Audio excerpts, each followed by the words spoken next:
I'm Ashley Allison, founder of Watering Hole Media. Watering Hole is a place where everybody can come and be nourished through our shows Tap In, Everything's Fine, and Wait a Minute.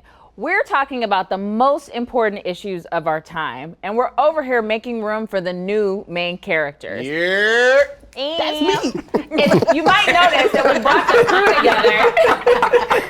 together. You can't take these folks anywhere. You might notice we brought all of the crew together because we're having somewhat of a end of summer check-in show.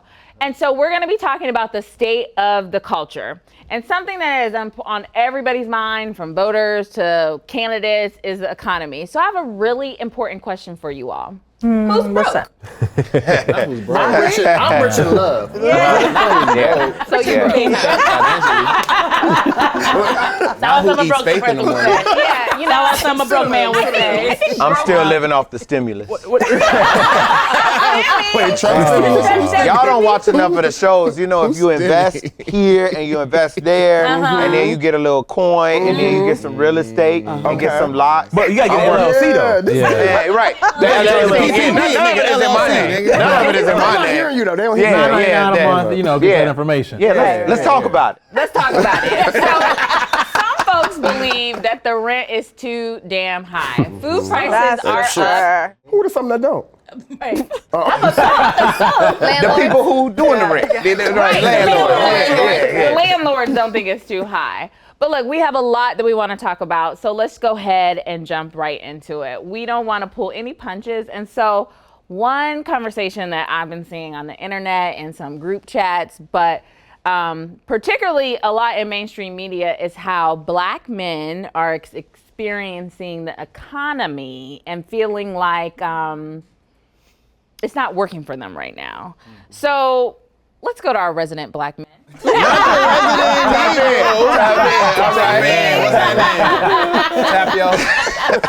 Mandela.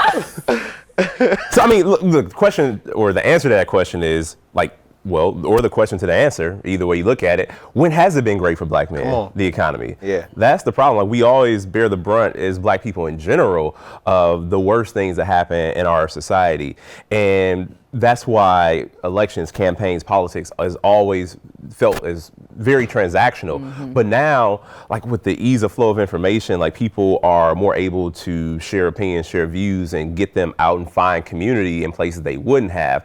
And so it makes it a real pressing conversation that should have been had, you know, generations ago, of how are Black men going to be tied into this larger economic picture. You talk about GDP growth, you look at overall wage growth, but that really excludes so many of us. You know, I always told the story, so forgive me, anybody who you know followed the campaign. But I talked about my grandfather moving from Louisiana to Milwaukee to find economic opportunity. I talked about my dad working third shift on an assembly line, and those types of jobs don't exist anymore for Black men the way that they did. So it's been tough for a while, and now, you know, you see a person who maybe says one thing, or, you know, a Donald Trump, right, who has some, you know, appeal to working class whites, you know, as well. Somehow he pulled that off. But then you have, because he's real working class. He real working class. That part. And for some reason, you know, you do get a few people that aren't necessarily attracted to Trump. Black men aren't necessarily attracted to Trump, but want something different to happen that hasn't been taking place before. You know, you talked about your dad working on the line. I come from a labor area. It's also that the wages aren't what they need to be. All the jobs aren't there anymore, but the wages aren't what they need to be.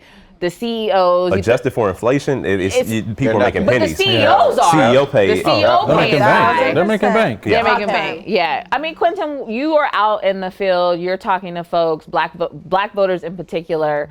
What are you experiencing when you run into this conversation about Black men liking Trump because of the economy?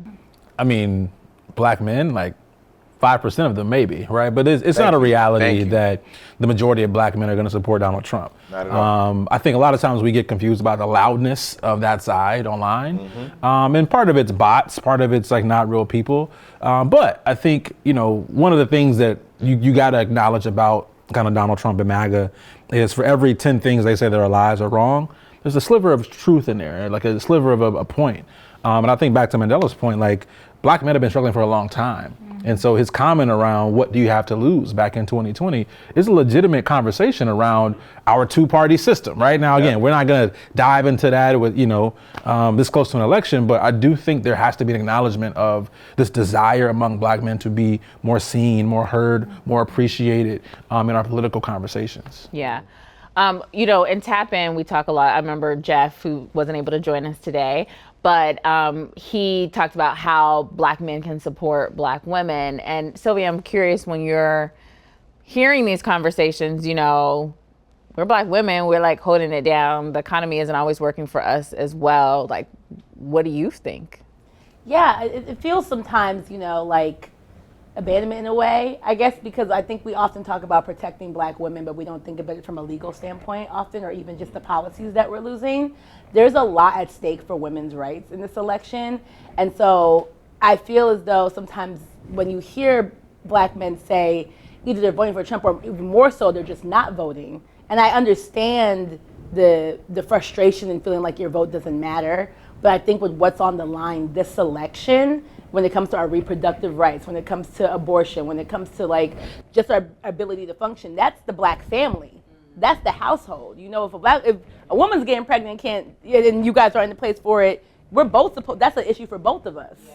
But I don't understand why it's not presented as an issue or talked about as an issue for everybody in that sense, because the things that are on the right for women are going to impact the black family. Yes. And so I think it's important to remember that when we're thinking like, what's this going to do for me? These are women's issues. Yeah. Go ahead, Phil. No, I was just going to say, I agree with you. And there are a number of, I'm working with black men all day, every day. Black men care about our families. We care about our communities. When we're talking about reproductive rights, we're talking about it as a family issue, right? Mm-hmm. And I think what Quentin said is very true. 5%, maybe less, right, of black men. The majority of black men care, love, consider our families, our communities, our people, care a whole lot.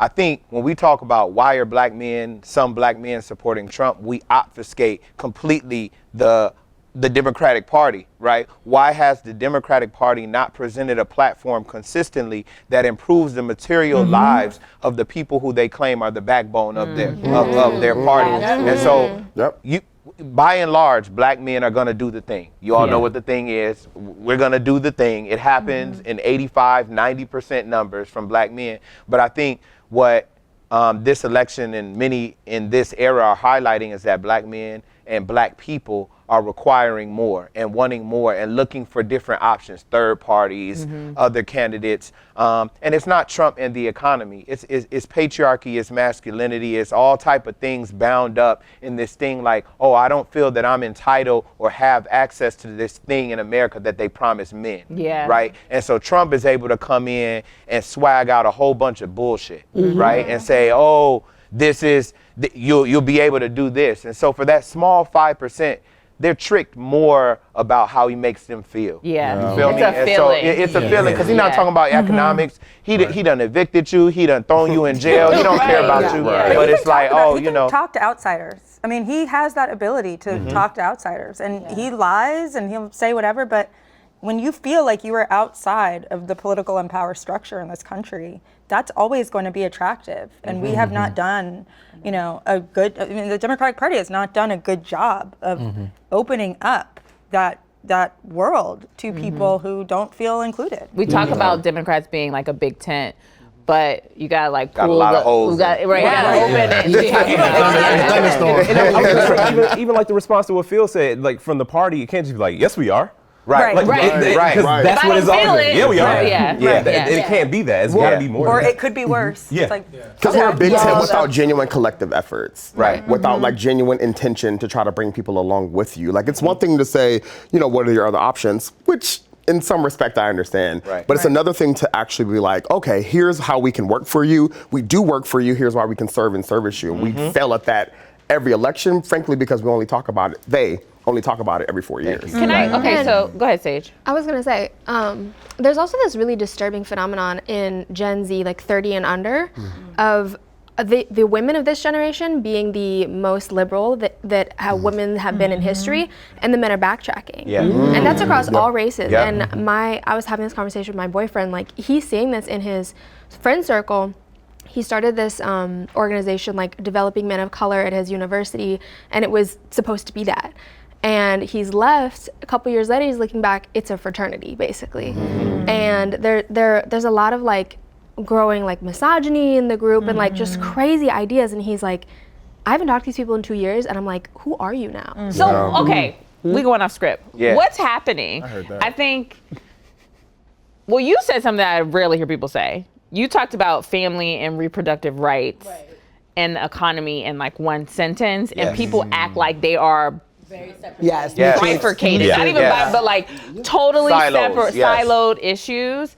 And then I hear you, Sage, talking about men, and you, Josie, talking about people feeling isolated. We're the people that are living in loneliness. Yes. And Epidemic. Right. how is that showing up in your work, and what do people think about that? You know, some folks that we haven't heard from yet. Like, how do we fix this? How do we fix this? People, the issues are siloed, the people feel siloed, we feel alone, and it's having long-term impact.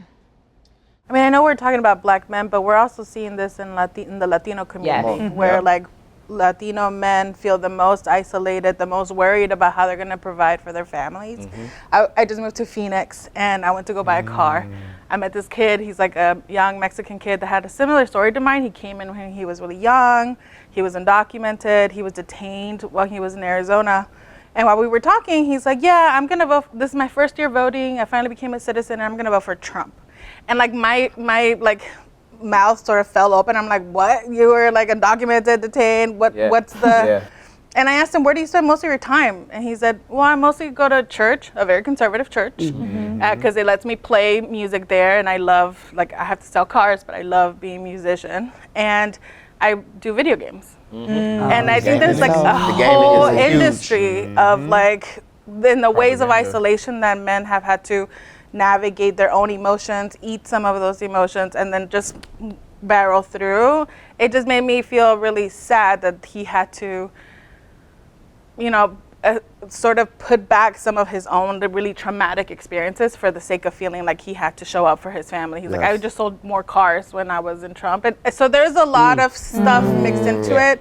But I think part of it, the solution is community. I told him about the work that we do at United We Dream, that there are more people like him that have been in detention centers that know what it's like, and he's not alone. So I think part of it, you know, and not to sound cliche or No, even it is. organizing, That's what but it it's is. like being, community is the antidote to all of the Yes, things that it we're is. doing. Yes. There was a study that was done saying that loneliness is more dangerous than smoking to an individual human being, and I think the pandemic absolutely exacerbated that. So if you're a person who's just sitting in your house without anyone to give your ideas off of, maybe the dog or something, that's not helpful to anybody. You need to say something. I voted for Trump to another person to be like, you probably shouldn't do that. He wants to send you back to Mexico. But if he's by himself gaming, no one's doing that. They yelling racial slurs on the damn gaming app. Right. So And there's- There's it's like- there's no knowing people who don't agree with you. Yeah. There's Yeah. no Right. going out. There's They're no, blocked. I mean, They all. they're blocked. Yeah, it's just you don't have to interact with the people that you're being told are the enemy or the devil, or and that really has a long-term impact on people. And it's true, basically, if you're not in school, you can kind of get away with not interacting with people unless you're doing service jobs, right? I mean, it's really like we have really made it possible to pick and choose every single person we have to interact with, and that's not how it's having some sense of randomness, unpredictability, or just the thing you have in common being your location, or you like the same sport, or that really matters. We don't have that really. And what So- We'll let you close out this section. Say. What I'm feeling very like encouraged by, and also something that I've been saying needs to happen for years, is men taking more responsibility for other men. I'm seeing more like men's healing spaces. Like I was at this like Black-owned vegan restaurant in Brooklyn recently, and it was clearly like there was like 12 Black men sitting all around a table, and they were all talking about like loving their wives and like wanting to heal better for their children. And I'm just sitting next to them, and I'm like, That's heartwarming. That's so heartwarming. and I'm seeing more of these spaces pop up online, like camps for men to go and like, like let out their emotions and stuff. I've been saying that we need that for so long because I've always been saying, like, especially misogyny is not women's problem to solve, and it's something we can't solve.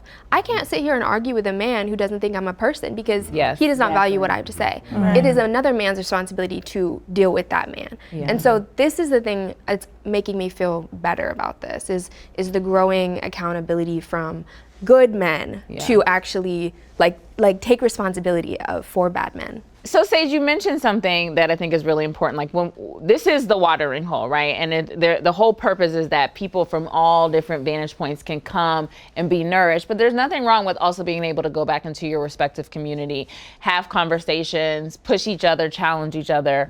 And so one of the things when I was conceptualizing Tap In is that I wanted to create a space for Black, cis, heterosexual men to come and have this conversation.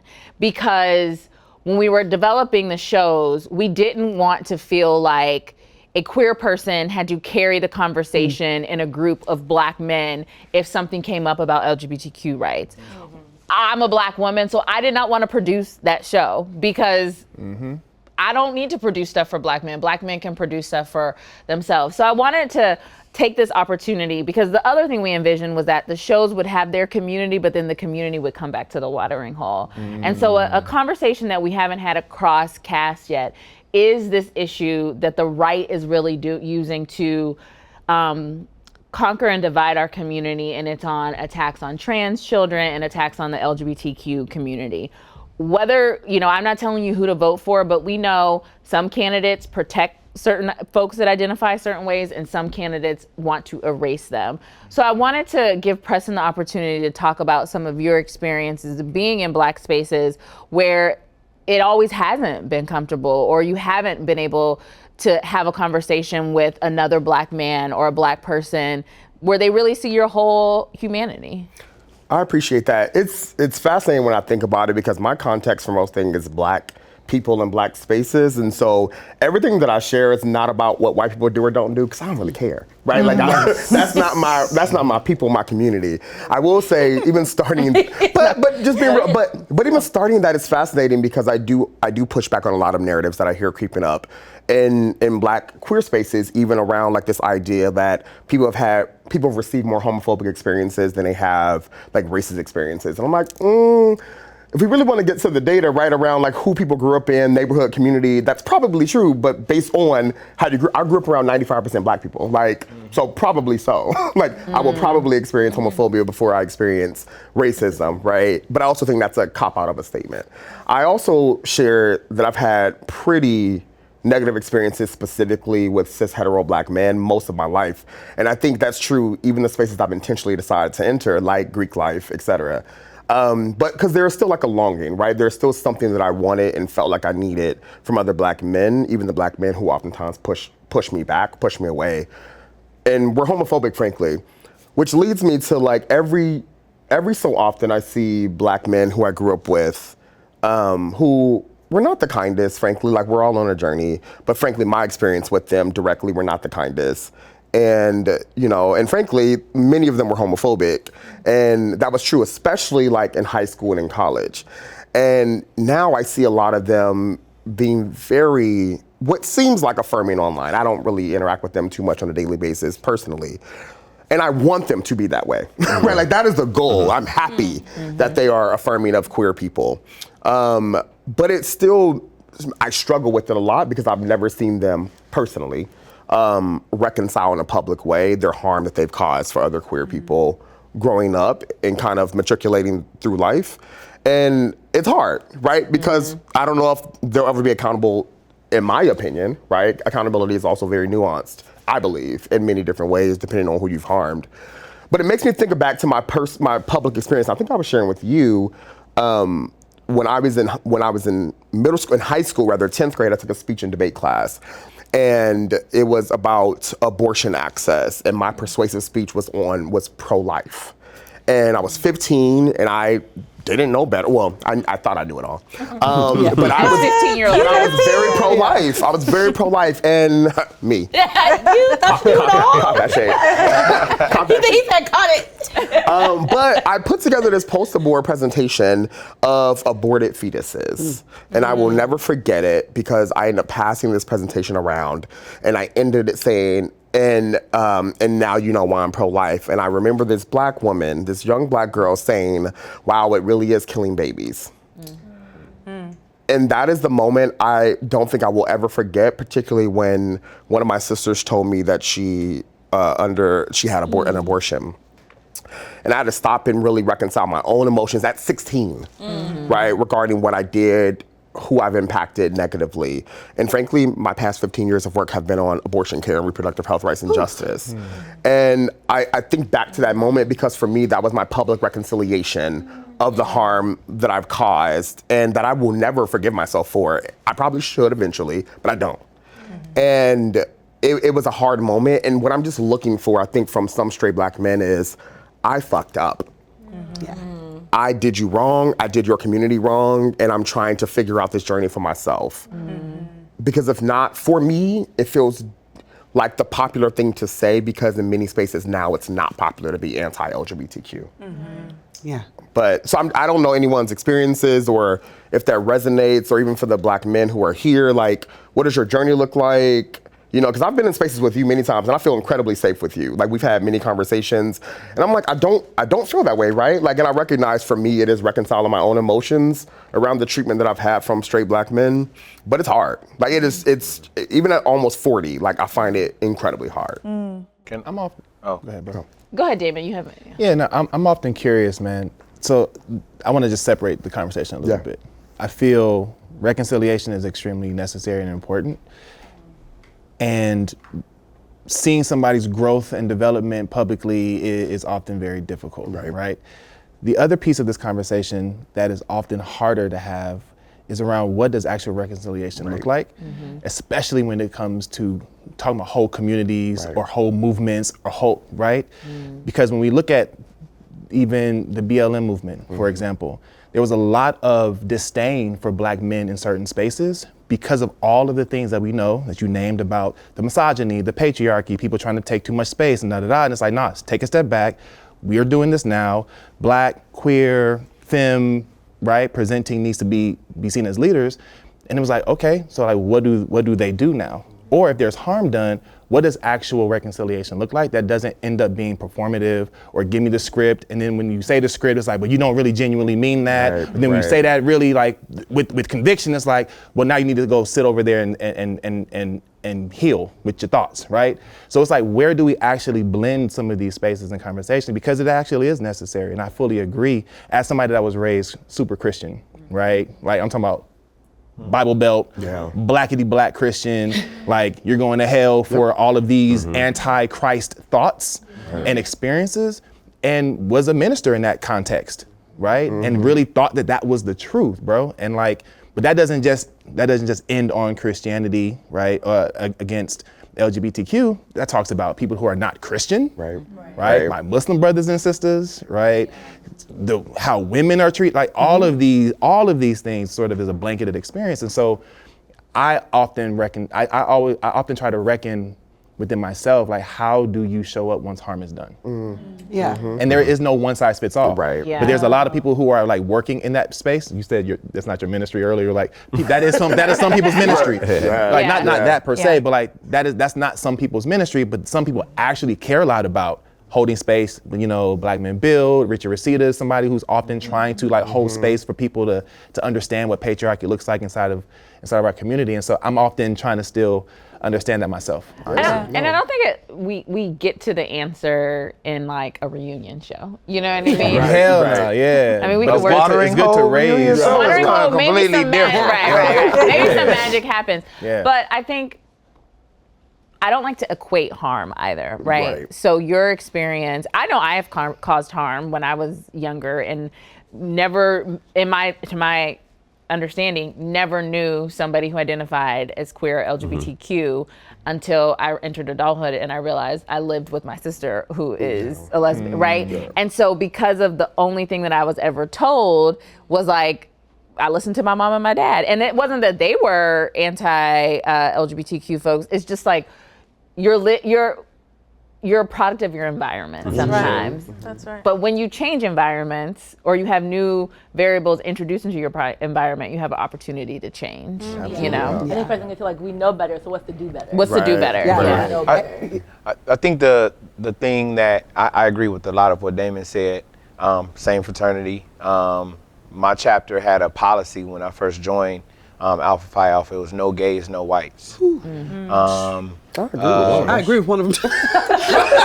Jeez. So I grew up deeply Christian as well, 8 days a week, 25 hours a day. When my brother came out to me, if there's a list of the 10 worst things you say to somebody when they come out, I went 10 for 10 on them. And all I'll say without belaboring is I do think that you will not probably get that moment that you want, right? But that's not what the movement is about. And what I'm learning, like you mentioned earlier, you know, good men, bad men, and I think you were just trying to set a context, but I think we're all just evolving daily, like trying to figure it out, tripping up, losing relationships, like everything is fucked up, and we're like, why is this happening to me? And we're trying to figure it out.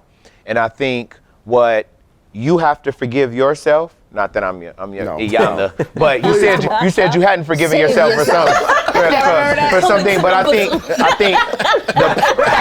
the public. Not how what Harriet feels. Yeah, the public reconciliation probably won't happen for most of us. Right. I think people need to show and prove. Right. Yes. I need to show and prove if I deign or want to put myself out there to be a certain type of man. You all should be able to compare that to my actions and my words for sure. But I doubt that many of us are going to get the apology, the reconciliation, that moment, the closure that we truly want, because it's not realistic and it's not what it's about, right? And I understand what you're saying. I'm with brothers all the time, and I'm one of them. I said this before. Yeah, I grew up a certain way. I did certain things, used certain words, behaved certain ways that are abominable to me.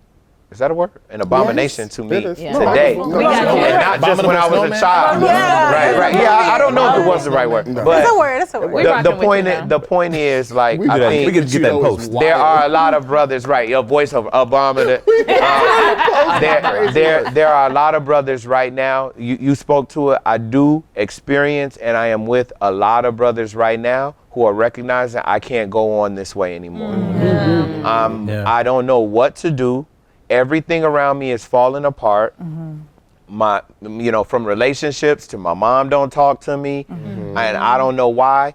I'm witnessing brothers picking up books, and so I don't want to paint a rosy picture. I think there are a lot of things going on still, but I think I rest assured and I feel confident that there is a generation of brothers my age, 39 and younger, who are like, nah, that old way is dead. I'm not going to be that way. The way I was yesterday is not me today. And, I know how I was, and I know I never want to go back there. And I think we have to accept them, because if we continue to be the abolitionists that we claim to be, but we hold that guilt, like you are forever guilty for what you did to me, then we're no better than what we're trying to fight. And we will create conditions where people are like, man, fuck, you know what I'm saying? Like, I'm doing all of this, and buddy, I do want to be clear. It's nuanced. It is, because I do want to be clear, though. My statement for sure is not to suggest that those individuals should not be allowed to grow and be better. Right. It's really to suggest that there were people harmed in their process of not being better than. Right. And I feel like those people are often ignored in someone's betterment journey. Right. And that's really, and they're lauded for that. While someone is actually probably traumatized for their life. So you're saying there should be like an AA type process where it's like you call everybody in your phone, but that you was I'm sorry for the shit I did. Affirming and acknowledging does for people. Like even in therapy with my therapist, like sometimes somebody just affirms that you did go through this and this did happen to you and I'm sorry. It can be so simple. Or even as a black woman, when I see black men defend us in spaces that we're not in, publicly or whatever, that feels like some of the work we're talking about. Maybe it's doing that with the LGBTQ community as well, where it's like, when there's nobody in the room, when we're not there, are you speaking up for us? That's and our right. rights? Even with Preston doing the work with reproductive rights, that's him doing that, right? So sometimes I do think it's about when you're in these spaces and you're joking and somebody's like, pause, and you're like, well, you don't pause, right? So it's like, let's not do that. It's like, it could be as simple as that, and then somebody like Preston seeing it and being like, they got my back. I think we've got to show each other that we have each other's back. Okay, so I'm sorry, go ahead. No, I want to pick up on something though, because I think, and you talked about this issue in your story about reproductive rights, right? Like harm, I think I can speak for all of us in this and saying that we all are trying to reduce harm that a white supremacy system is inflicting on us. Capitalist system is inflicting on us daily, right? And we all experience it in different ways, but we all are the oppressed of this system. But then we also have different issues that come up in our lives, whether it be being in a partnership or being single, whether it being having access to reproductive justice and reproductive care or not.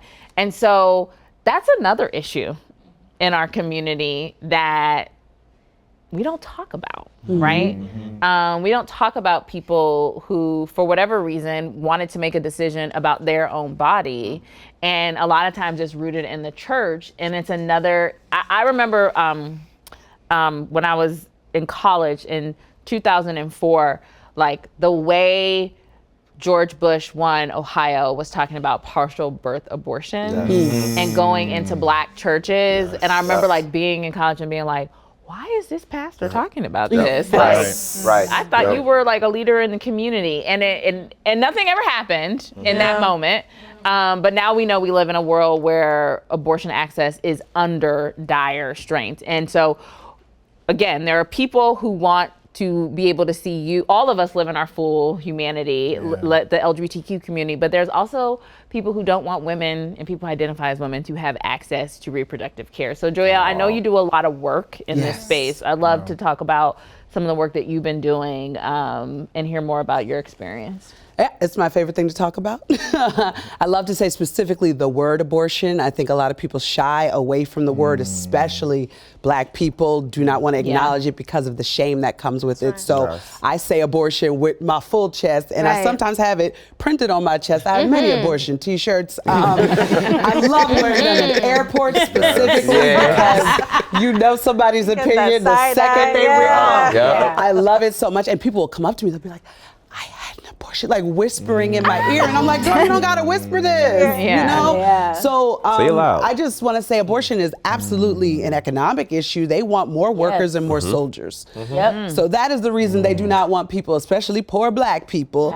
to be able to have access to reproductive care, because if you are able to say, I don't wanna have this baby that I was able to say when I was 20 years old, I wasn't ready to have a baby, and look at me flourishing now. You said who was broke? I'm not, because I don't have a kid. You know, I'm not shaming My money is mine. Children sound expensive. That's all I'm trying to say.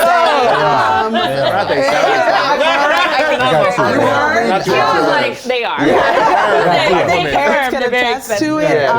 And honestly, we are on the cusp of something. I think that if I really look at it, so the day Roe was overturned, I was on an airplane. I landed in West Virginia. I was headlining the only reproductive clinic in the state. I was headlining their gala, their first gala in 15 years. I was doing comedy at this gala. I get on off the plane, I see Roe has fallen. People are crying. I get to the gala, everyone's crying, and then they were like, and now some comedy. Talk about the crowd. Okay. Oh my gosh. And I got up there and lifted the Rock of Gibraltar. Black women We always do. Right. But my That's favorite moment is I have a joke about like who I would have aborted depending on where I am, and I said I would have aborted Joe Manchin, and I still would to this day. And this woman gets up and walks out of the room, and they were like, Joe Manchin's former like chief of staff walked out when you did it, and her name is Belinda, and I say, bye, bitch, bye. You can walk out again. And, Come back. and that was like one of the best moments of my life. Yo. You're ready for her to name that story as Belinda. I just have to say that You know she got to type in. story, Yeah. Oh, like most of Joelle's stories, took a wicked turn.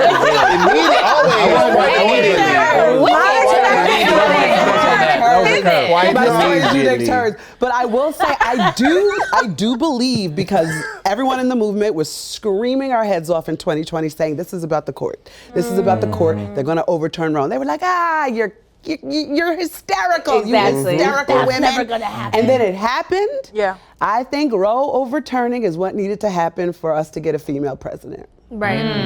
That's sad though. It's really I understand. sad. A lot of different It's bars. really sad. Yeah, that's like we have to lose a constitutional right for us to let half of the population lead. But I do have to say though that Slightly also over. the same party that has the possible female president had years to codify Roe and did not. And did not. And the fact that we have known this was coming down the hatch for generations, since since at least 1992, right? And nothing has been done. Right. Has had real material effects on people, Yeah. and it's part of what we talk about when you talk about asking something from this party. Yes. Because what have y'all been doing? I mean, the current president barely says abortion. Yeah. Where was Yeah. So, Joe Biden refuses Like, to say refuses to say abortion. abortion. Right. I worked for that man in 2012. He was not saying abortion. Right. Certainly, I thought things were going to change Right. by 2024. Certainly, he still will not utter the word abortion. Right. He's gone now. Thank God. Reproductive care. Three syllables. At this taping, he is still alive. He's alive. He's just gone. I want to bring that at the moment of this taping, Joe Biden is alive. You can't use dated language. Hold on. Allegedly. Here we go. Here we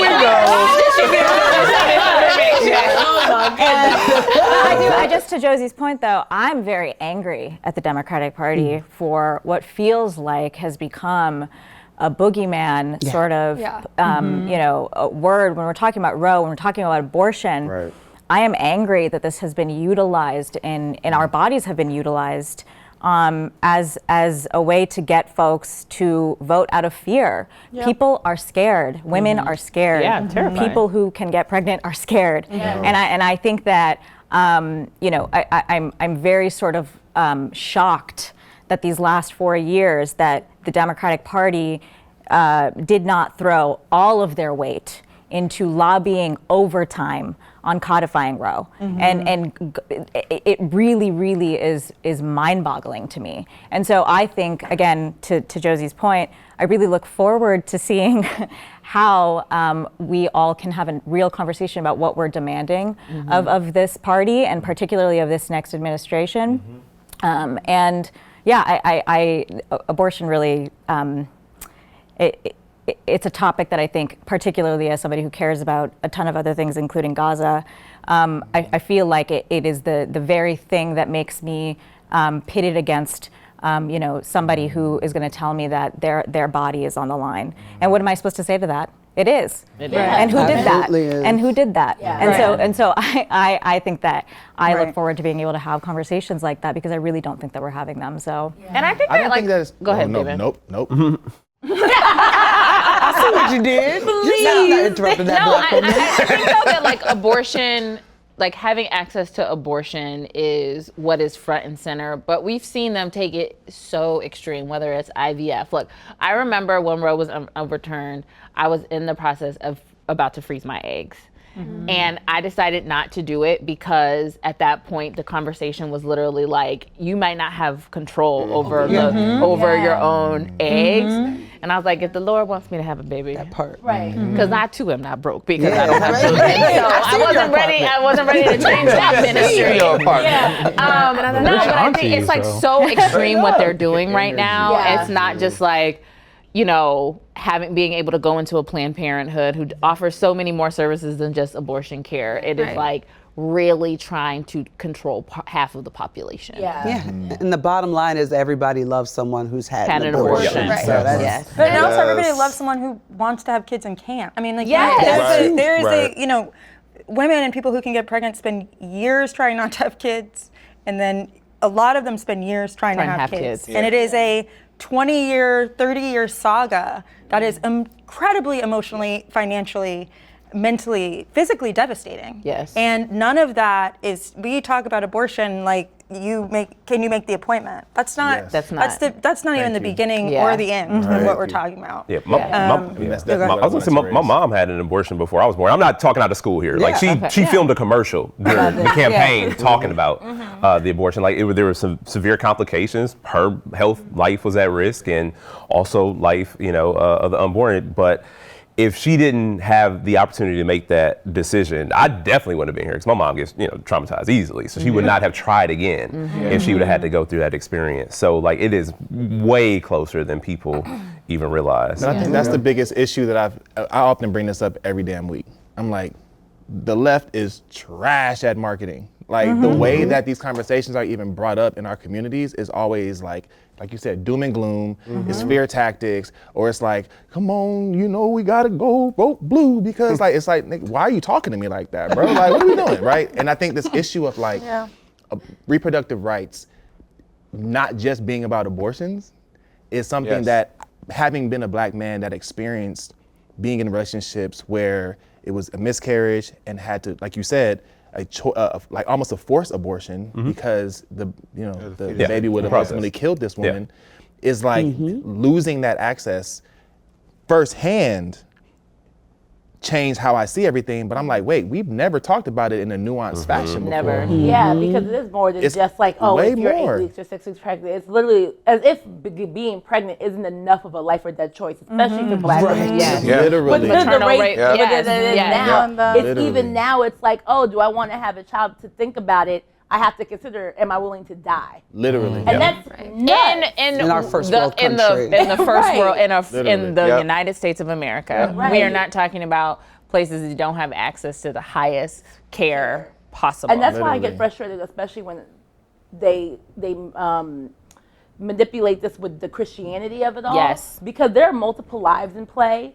There's multiple, I'm glad you're at how it's about economics and keeping us in a certain place. Because if they really cared about the life of children, gun rights would not be what they are now. Exactly. You know what I mean? They're shooting up elementary schools and nobody's changing the law Laws, about it. right. So like the idea that it's like, this is about Christianity. As a Christian, it offends me because does. you're manipulating the whole audience to think that Trump cares about what God thinks about this, and that's not the case. Well, the other stuff party was is never also even in the funding Bible. abortion still for their wives and That's mistresses. right. Right, Right. also that. Absolutely. Also that. Yeah. Because it's not about that to them. It's about the people who will not have access Access. to private It's control. abortions. Yeah. It's about, Black women, we're doing too well economically. We got to figure out a way that the middle class is getting too inflated. We got to figure out how to keep them back.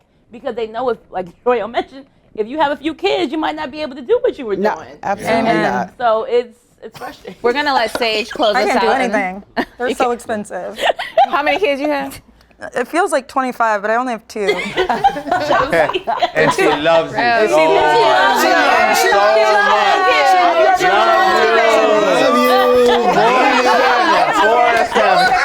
you. Mother's Day should be every day. What are you gonna say, Sage?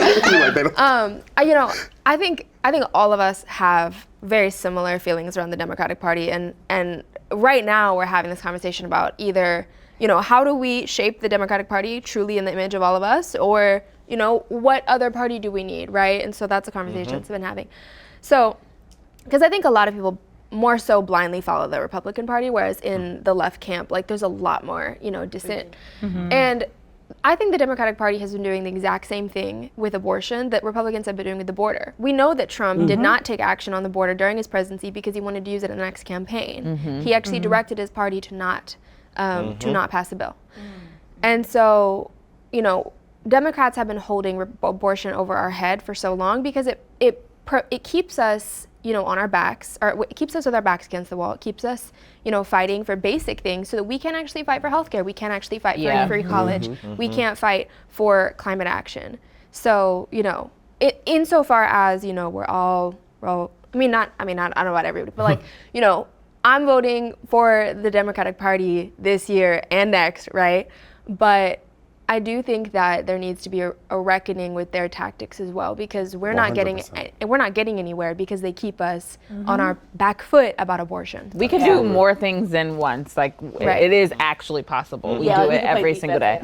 Yes, absolutely. Okay, so we've covered a lot of issues, but many of us are here on our third black job, and we started the conversation talking about the economy, but jobs are a real thing. And so really what is the underbelly in all of this is the tactics that are being used by conservatives to divide and conquer, to say, you're a Christian, so you can't support LGBTQ rights. You're a Christian, so you can't support Roe. You're black, and so you shouldn't be, they're coming to take your black jobs. And who is the they? And then they asked him at NABJ, and when Trump said, he was like, every job is a black job. Right, yeah. Well, if every job was a black job, why I don't ever get hired? Right. Straight up. We do know, yes. Facts. But we do know who the they is, and it is a long-standing tactic. And so the Watering Hole, we focus on black issues, but we also have our show Everything's Fine, that is a conversation of a multiracial conversation, really targeted towards young folks, but really to bridge and build some of these multiracial coalitions that we will need to hold whoever is elected accountable. And Graca, you have done so much work. You shared about the, even just while buying a car, how you were about to convert somebody into like a pro-democracy voter. Graca is an organizer. I'd love to hear from you about the work that you're doing, and tell us the story when you heard about the black jobs. Oh my God. And who's gonna take them, Grace? He was talking about immigrants when he brought up the thing about black jobs. It's not the first time that he's done that. He did that when he was president, when we were negotiating an immigration bill, and he ended up tanking it when he called people from shithole countries, if y'all remember when he was talking about black immigrants.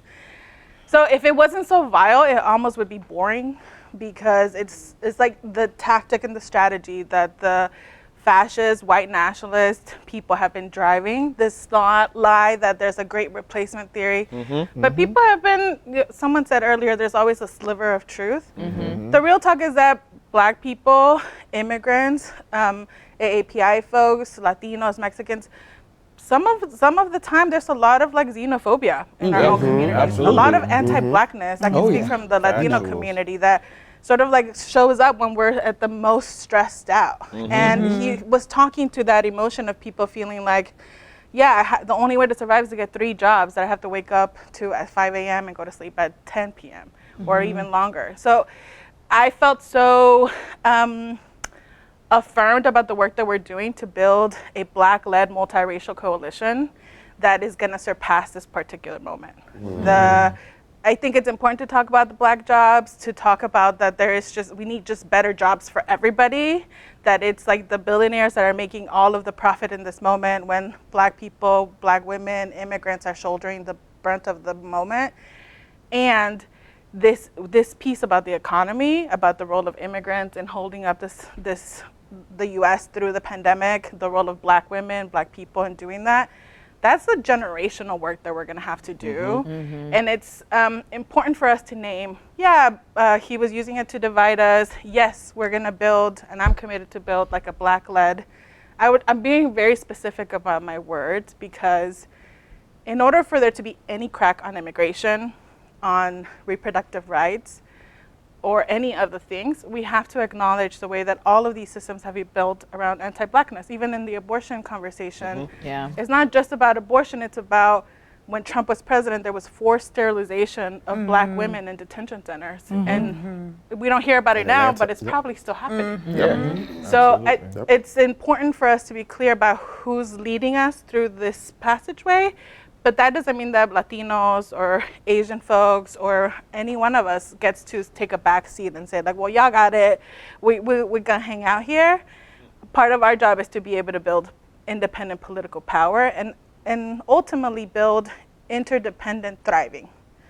That we're not asking each other to be able to take on each other's loads, but to be able to say, here's what I'm bringing, so that we are able to move forward together. So yeah, it's going to take a lot of really hard conversations to talk about like what does grace, extending grace to one another look like when people are really suffering, to talk about like what are the policies that we're going to be able to put in place to make the lives of immigrants better and the lives of Black people. But we can't just leave it at a soundbite or even an election. So this election is about the opportunity for us to have the terrain of struggle, for us to be alive in the next 10, 20, 30 years, 100 years. Yes. And our vision has to be bigger than that. So yeah, we should talk about it. There are, like Simone Biles told us, that Black jobs are gold medals. And brown jobs are to be able to build the political power to do what we want to do. But it would be a disservice to leave it to just a snippet of this moment, or to say like, yeah, no, we're all in this together, we follow, and not talk about the stuff that's underneath, which is so real. There's so many people suffering, and we gotta be able to like articulate a hopeful future where all of us are thriving, and that future has to be inviting for people. It can't be like, you don't get it.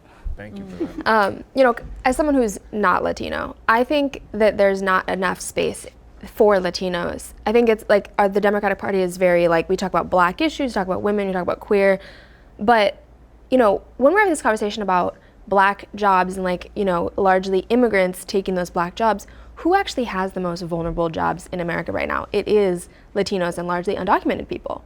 You know, historically speaking, yes, Black people built this country. Black people, you know, farmed the food. But those jobs today are undocumented Latin American immigrants. And this conversation around immigration on the right and attacking immigrations and making them more and more vulnerable has always been an economic tactic, because when you are making them as vulnerable as possible, it means you don't have to pay them living wages to work in the fields or build your houses or clean your houses or whatever. You don't have to protect them in terms of like healthcare and benefits when they get injured on the job, because these are very dangerous jobs. You don't have to provide, you know, heat protections for the extreme heat waves we're seeing, largely in like, you know, the middle of California has very fertile soil. There's a large undocumented population there who does all the grunt work, and they have no protections, no legal protections. And so this has always been an economic attack to make sure that they can extract the most value out of this undocumented, unprotected workforce without having to like provide any kind of, you know, social services, childcare, anything, any kind of representation. Respectfully though, I think that those things are so true. And you know, as an undocumented queer woman, that had to like clean houses and care for kids, like all of those are lived experiences. And I think it's important to not fall into the who is most unprotected and not protected, because the reality is that there's millions of people in this country that have a social security number, the thing that I've yearned for like all of my life, that don't have access to healthcare, that don't have good jobs, that are also picking like fruit in the middle of the desert, and like, not desert, but like in California and the heat wave. So in Immokalee, Florida. So I think it's important that what you're sharing about elevating the different ways in which we're presenting this. I think that there's like things that like feel so grounding about who we are as a people, who we are as a movement, how are we going to show up together. And this is an opportunity for us to develop a new America. Like not just a new outcomes of the election, but like a new America that takes real pain and like disasters seriously, like that understands that like people make up these fake things like social security numbers and work permits to make us feel like we're divided, when really we're all on the same boat. The same people it's the same people that are benefiting from our subjugation. And so I don't think, I just want to be because of the audience, I just want to be super clear that I think though, to your point though, is like it's about protecting all people and not allowing it to feel like one versus the other versus pitting against. It's like that is the actual underlying tactics. I think that like it's not protecting any workers, quite honestly. Like it's zero. Yeah, it's not about having an oppression Olympics. It's about, you know, what Tim Walz keeps saying, like rights are not a pie. me having more rights does not take yours away. Yeah. You know, I also think that I keep throwing it out there and it's become funny, but we are living in late stage capitalism that is dying, that is crumbling. It's creating alienation, isolation, and the jobs, black, brown, or whatever, are not coming back. And we don't have the time to talk about that here, but I think if we want to be forward facing and thinking and talking people, we need to consider what a future world looks like where our livelihood, our health care, our wages are not based on our ability to work. That's not what life is about. Our lives are not about how many hours we can rent out to some wealthy corporation in order for us to have the things that we need. So I'm kind of throwing a bomb here and just also taking it back, but like the world, we keep talking about the jobs and they're not coming back. No. We are full speed on automation, full speed on AI, and I don't think it's completely a problem for left-leaning radical folks to say, what does it look like when I am able to live a life that is not contingent upon my ability to have and keep a job? Because this is an idea that you need to have a job to have health care, to be a respectable person in society, to have a home. None of those things are real. Right. They're created by humans. Absolutely. And if you want to talk about the people who have the jobs now, black folks, Latino folks, Asian folks, poor white people, they're in there, they're the boogie, whatever, we could talk about it, but poor white people living in Appalachia, et cetera. Factuals. These people have worked hard enough where we should never have to work again. Frankly, we should never have to buy into the notion that if I don't have a job, I'm lazy. 400 years, I'm kicking back. I want to see what full human actualization looks like, and I want my universal basic income. I deserve it. We paid for it already. So that's just a side note. I think us thinking about the future and talking about the future, us being able to rise above all of that. Black jobs, brown jobs, white jobs. No, it's robot jobs now. Yes. Now what? Silver jobs. Those are silver jobs. Right. I mean, even silver and copper jobs. And the world is possible. Like we saw it in the pandemic when so many people sort of came together. There's like a vision of the future in that place. It's here. Well, the accumulation of wealth over even the last couple generations, how much money has been generated into so few hands, even a more even distribution that would have allowed for space where people wouldn't have to work. It's interesting. Like we started this conversation talking about the economy. Everything is about economics, and it is. I feel like we have ceded the narrative to the wealthy on how we describe the economy. Like the market. We are in the economy right now, even in this dialogue, being in this space, having people be able to mic us and shoot us and do all the things in post-production. And so what would it look like to zoom out? And Phil, you it's not a bomb, it's a flower. Yeah. In the White House. I heard that bouquet. It's a bath bomb. It's a bath bomb. It relaxes us. But what would it look like to envision? We talked about, Sage, you talked about asking things from the Democratic Party. You talked about making demands. Like, what would that look like? Like, what would be your demand in terms of like giving us economic liberation in this moment while we have two people who are fighting for our vote? I think one thing that's been shocking to me and also like makes me, and I think a lot of people who are, I don't think I could be considered an organizer specifically, more on the activist side. A lot of the work I do is like international and it doesn't really involve mobilizing grassroots people, right? But I think a lot of people are taking a step back and maybe even like having a moment of humility in being like, wow, we've actually never been better at, like, we've actually never achieved this level of organizing before. And so how do we keep it going, right? The amount of like capital that's been suddenly liberated for a single presidential campaign, I'm kind of like, insane. Hang on, sorry. Wealth transfer. Obviously, like the Black Women for Harris call was the first one, but and then it kind of came all the way down. But I'm like, where was white men for universal health care?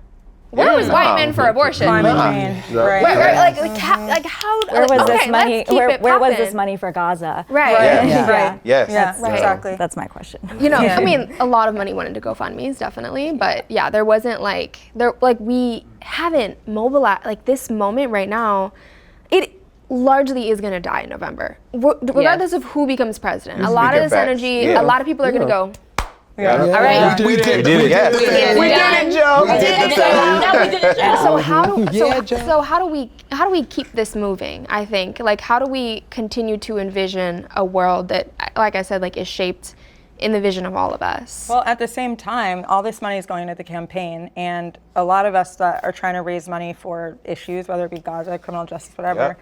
are begging Yes. for Begging. pennies. Yes. Begging. It is so Pennies. difficult to get people to give, knowing full well how much money they have, right? Yes. And so I think, I mean, part of that is imagination. We don't always have the time to imagine what the mobilization looks like. And every 4 years, when we should be thinking as big as possible, we start thinking pretty narrowly. Yeah. We start talking about means testing and looking at two parties and delegates, and we get in the Focus specifics. groups. But it really is a true opportunity, I think, to think about what we require from people in who too much has been given, right? Because there are a lot of people who are gonna, go to the fundraiser and pay the $12,000 for the picture with whoever, and don't care about a thing and do not actually invest time or money into it. And there are a lot of people begging for pennies on the dollar, Yep. right? And spending their time doing that instead of actually being able to do the work. Right. Why is so much money poured into elections? We love celebrity. We love We love a It's the person. vibe, It's- we love the game winning. of We love it. winning. yeah. It has We a love really to short timeline, right? Trying to solve climate change, you're looking at decades. If we're looking at homelessness, it's very messy. There's so much nuance. There's too much nuance, right? People are looking for, okay, we've got less than 100 days, and there's a one option or a two option. Save us. The It's easy. immediacy. Yeah, Right. instant gratification, but also fear in the sense of because we didn't do the work in between, Mm-hmm. so much is at stake. Right. But you're like, Yeah. damn, I gotta throw my money here because I want What to is we gonna do? I want to be a slave. It's like I just think it's like literally, I don't want to be a slave. So yeah, I'm gonna donate, but it's like because we're scared. It is the immediacy, and it's like the fear, but there is so much money in elections. But Q, I know you wanted to weigh in. Yeah, I don't think it's solely fear, right? I think from what I'm seeing, and again, one of the people that helped organize the Black Men, there's a desire for hope, right? Yeah. And like we write it off as like, oh, the Obama stuff, but like it was actually instructive to us of this moment, right? Like all the hope and change of 08 and 12, to your point, it kind of stopped at elections. It didn't kind of continue in off years or down ballot. I think we have an opportunity in this moment to like use this joy, this hope that we feel, right? To like actually create change across the entire system. If I look back to 08 and 12, I think Barack Obama had a lot of amazing intentions to like change the system, to shake it up, to bring new folks in. And while I think some of that was done, a lot of it wasn't because of everything we talked about, corporate oligarchs, right? The challenge of the majority of our tax dollars are spent on, foreign wars or on defense, right? Like that's actually not what the people want. How do we demand that, right, throughout this process? And so I don't see it as folks capitalizing solely on fear. I think from the people we're seeing, I feel like I need to do something and be a part of something. Yeah, And hope But I is think a that- discipline. and I It's think- not yeah. it's not a fleeting emotion. Right. I think it also goes back to this conversation around like creativity, right? Because everybody that's donating money, the money is not just going to the campaign. Right. People are donating money to give to the organizers on the ground. Like that's what you were saying on the Black Men Call. It's like they raised $1 million to help Kamala win, but it's like, let's actually raise this money to give to the organizations that are like organizing Black men, to just give them like education around the political space, right? And civics 101. We need civics education and we need media literacy. And I was also going to say, like, even when we talk about how much money gets spent on elections, it's about power, right? Like, so think about the Black Men Call, Black Women Call, white, all the different calls, right? The fact that there were so many different entities stepping up, right? Like, these are a lot of individual people. You look at the amount of money that the other side raised, it was by a handful of people, so those handful of people, those 1, 2, 3, 4, 5 big donors, like they are concentrated solely on power. And if we don't respond in kind with a relative amount of money, then that's who wins. Yeah. And we'll have to concede that point if we don't step up to put even our $5, $10 here or there into campaigns. But yeah, and I think that speaks to the mix of it being hope, but also Yeah. fear. I think everybody's doing it for multiple. Like I don't think there's one.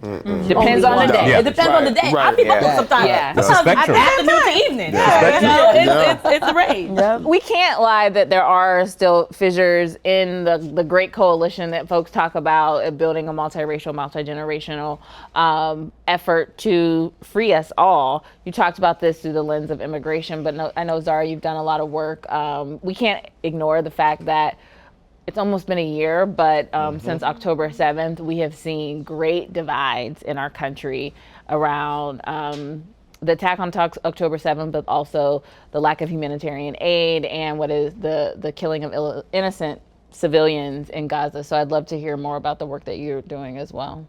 Certainly. I mean, in terms of sort of how we're talking about the fissure that we're seeing here, October was incredibly clarifying for me, I think, politically.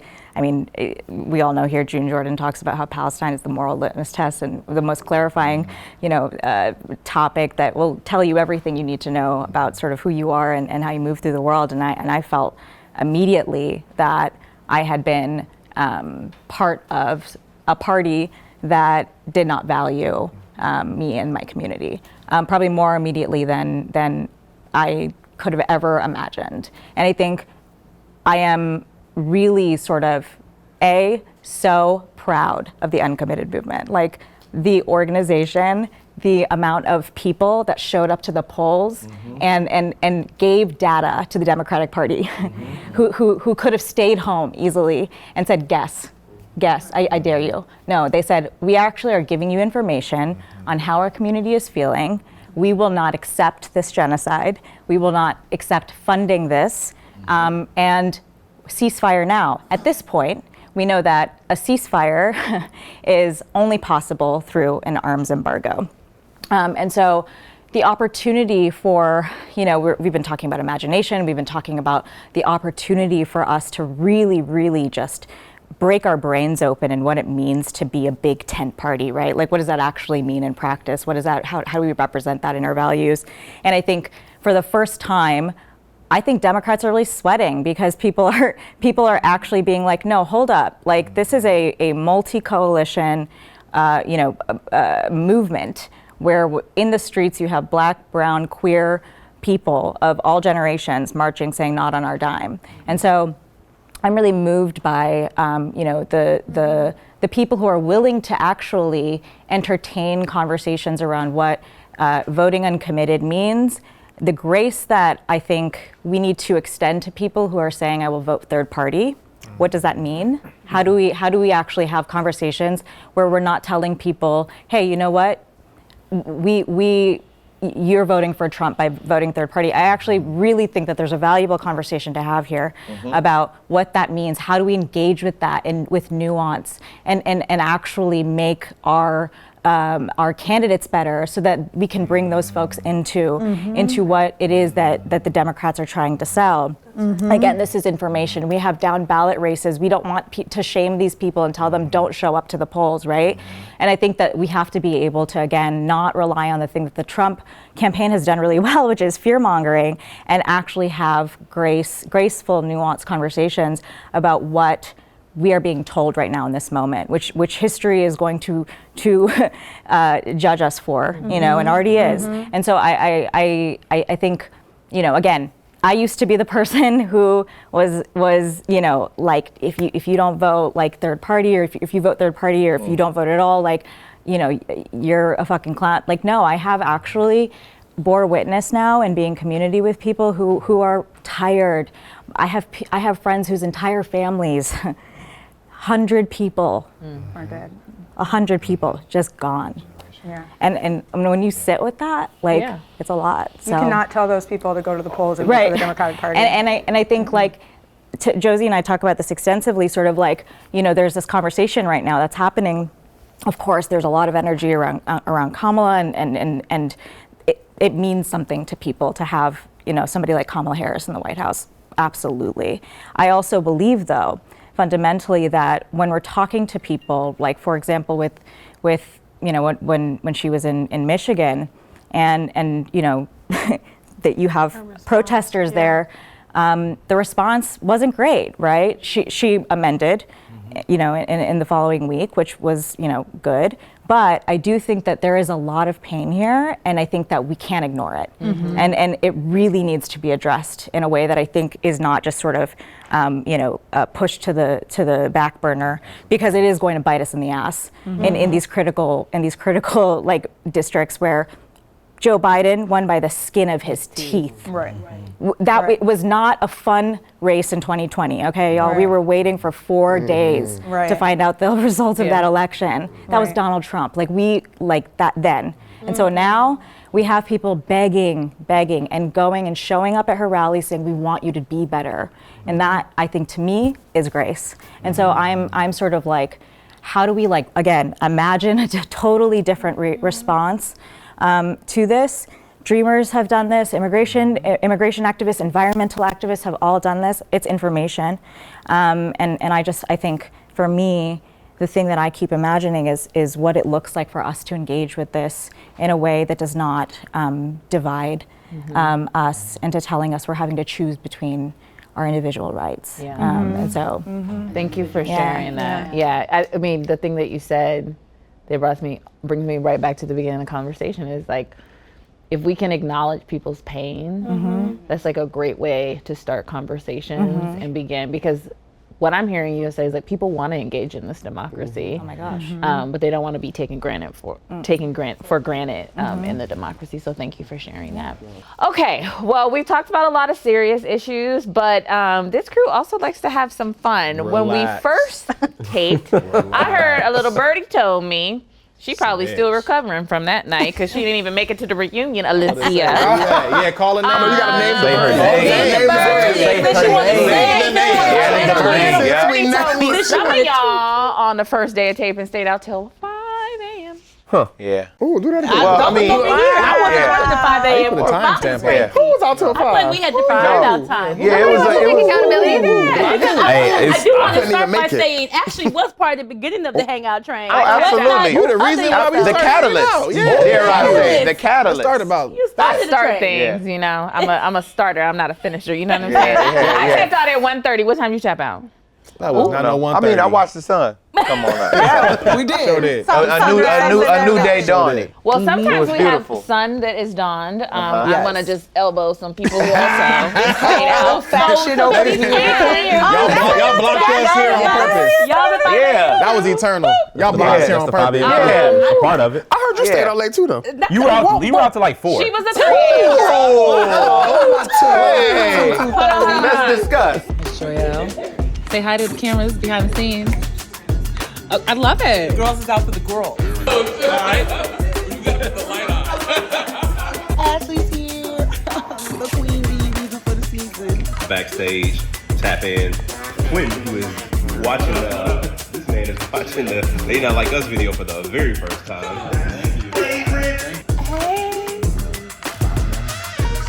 This is hard. I love that. The girls are up to something. So some stay up until to see the sun. A new rise. day beginning. You know, but also part of the watering hole is we need water. And on I think our first or second time, literal water appeared. Oh, yes. Y'all remember People that? were Wait, drilling. was that They real? was drilling through the wall. Wait, wasn't that exposed brick before? It was. It was. Yeah. So no more water. They've been improving. Yeah, water was During coming our straight set, down yeah. from here. People were drilling Yeah. through the wall. Yeah. Water No. found a Yeah. way. We didn't have any bloopers on our set, on our show. Action. So sometimes I need an action. And so I action myself. And they were like, do it again. I was like, action. All right. We have a good time. We're becoming a close-knit family. And so we're going to pull something that we do in Tap In, and that is, as before we close out the watering hole reunion or summer closeout, checkout, whatever you call it, what you want to call it, okay? We're going to do a weather report because we like to see where and how people are feeling without just saying, I'm good, I'm straight, you know. knows the weather. Sage, how are you feeling? Feeling about 75 degrees. Ooh, that's beautiful. The temperature. Josie? I feel 85 and sunny because climate change. Okay, great. Yeah. Do you like the heat? Keep getting hotter. No, I want it to be 75, but Okay. I'll take 85. Great. Preston? I'm gonna do 75 sunny with rain because I want some more money. There we go.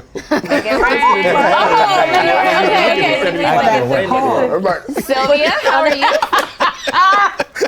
Sorry. Sylvia? You know, as the Prophet Glorilla was saying, I feel like it's about 95 degree. 95. 95 degree. At 7 p.m. too, it's getting hot in here. At 7 p.m. it's still 95, so I'm a little concerned. But no, yes, 95 degree, cloudy with a chance of sun. Oh, you flipped that. Okay. Mandela, how you feeling? Mid 70s, limited visibility and humid. Wow. So complex. So deep. Limited Teresa? visibility. I'm just feeling like a summer rain. All right, Carl Thomas. Baby, Where more than 2 black people are, Yeah. right? Carl Thomas will be so. Best album of 99. Can't take that nowhere. Joanne. Cloudy with a chance of meatballs, but they're jerk chicken meatballs. I don't Is think that a thing though? Jerk chicken. Sure. Today, It is now. want it? That's fine. That shit. For sure. Zara. Slightly windy. Slightly windy. Having your hair blow. Slightly windy. Like it was deep. Give me some. Slightly windy, but a little overcast. A nice 71. you You don't hate it, you don't love it. You should tell me the I weather. put my headphones in. You're happy the sun isn't ASMR glaring, right but it's there. still warm. The Cute. wind is there. Wind is there. It is bright and sunny out. Talk your shit. Yeah. You know, He's so whatever positive. temperature you vibe with, wherever you are. But this is definitely a bright day. That's why you're outside so long before you came in. Okay.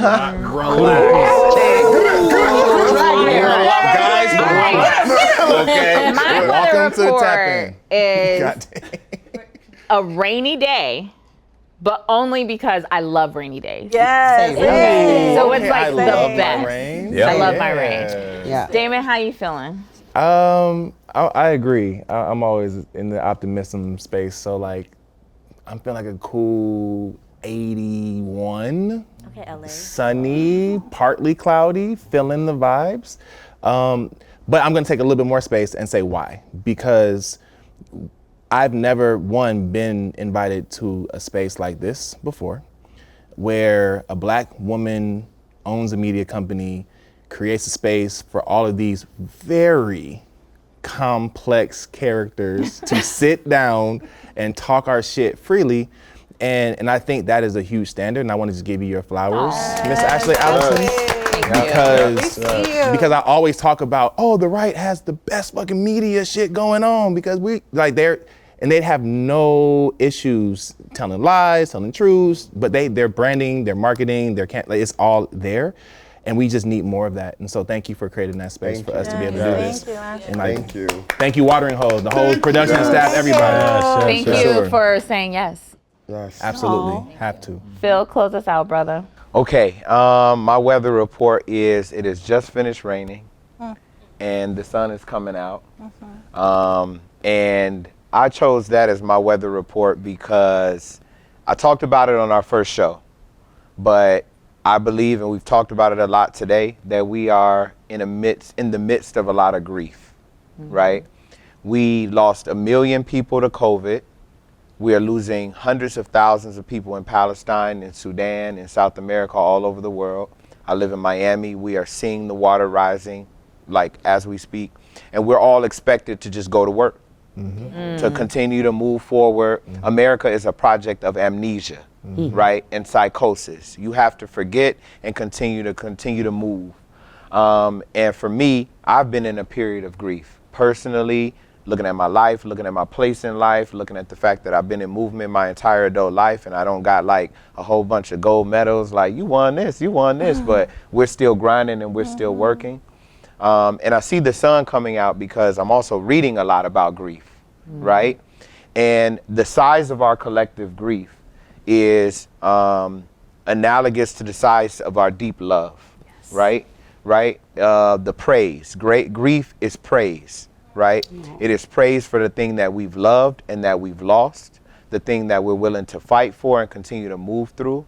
It is a personification in many ways. It is a representation, a symbol of a deep and abiding love and a loss, right? And so for me, I chose the sun coming out after a rain because I've had some incredible times with you all at your invitation. There is a lot of work for us to do, but trouble don't last always. Come on, brother Phil. And you know, we're at the water, and I grew up in church. Yes, sir. And there's a song that I love where it's called Down by the Riverside, right? And so for me, this watering hole has been a place where I can lay my burdens down, right? Where I can talk, where I can share, where I can strategize, meet people that I've looked up to for a long time, meet fraternity brothers again and again and again and again, see people that I honor and I respect, and be messy till 5 a.m. Oh, God. Yes. People I love and people that I respect. And it's not about me, but it's my weather report. And I'm just deeply grateful, and I know the watering hole, what it's gonna do for all of us is gonna be rejuvenating. And so yeah, weeping may endure for a night, but joy cometh in the morning. That's what they say. That's what it say. Inshallah. Listen. Amen. All hearts and minds clear. All hearts and minds. Absolutely. Where do they donate? But we'll see you on the internets for that. No, I want to thank everybody for joining us in the first couple of episodes for Watering Hole Media. There is so much more to come. Oh my God, they are like Should we hug too, guys? crying and tearing and all of the above. No, what you see here is what you get. We really are a family. We really do come to the Watering Hole to be nourished, and you just know you're welcome too. So check us out on all of our social media platforms. Watch us on YouTube, hit subscribe, like, comment, tell us what you want to hear when we come back on the other side of Labor Day, and let's go fight for liberation, freedom, and win. Let's go. It was me, Joy. That was like the only reaction.